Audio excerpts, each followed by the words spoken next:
Hello friends, পোস্টে আপনাদের সকলকে স্বাগতম। মূলত এই ভিডিওর মাধ্যমে আমরা জানবো অনূর্ধ্ব-17 এএফসি এশিয়ান কাপ বাছাইয়ে চীনের যে ম্যাচগুলো অনুষ্ঠিত হচ্ছে। বাংলাদেশ অলরেডি 2টি ম্যাচ খেলেছে এবং আজ আরেকটি ম্যাচ আছে শ্রীলঙ্কার বিপক্ষে। সেই ম্যাচটি শেষ হওয়ার পর বাংলাদেশ 4 নম্বর ম্যাচ খেলবে। মূলত আমরা 4 নম্বর ম্যাচ বাহারানের মুখোমুখি হবে বাংলাদেশ, সেই ম্যাচটির সময়সূচি জানবো।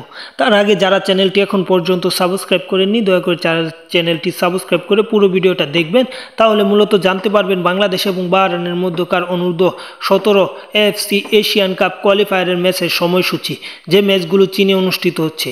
তাহলে দেরি না করে আমরা দেখে আসি দুই দলের মধ্যকার সেই ম্যাচটি কবে অনুষ্ঠিত হবে এবং কোন সময় অনুষ্ঠিত হবে। বাংলাদেশ এবং বাহরাইন অনূর্ধ্ব-17 ফুটবল দলের পুরুষ ফুটবল দলের মধ্যকার এই ম্যাচটি অনুষ্ঠিত হবে 28 নভেম্বর। 28 নভেম্বর দুই দল খেলবে এই ম্যাচটিতে। এই ম্যাচটি মূলত 28 নভেম্বর 2025 সালে অনুষ্ঠিত হবে এবং এই ম্যাচটা বাংলাদেশের জন্য গুরুত্বপূর্ণ থাকবে। এবং এই ম্যাচটা কোন সময় অনুষ্ঠিত হবে এটা অনেকেই জানতে চান। মূলত এই ম্যাচটা দুপুর 1টায় অনুষ্ঠিত হবে। বাংলাদেশ এবং বাহরাইনের ম্যাচটা 28 নভেম্বর দুপুর 1টা। মূলত এই ম্যাচটা কোনো ইউটিউব চ্যানেলে বা টিভি চ্যানেলে দেখাবে না।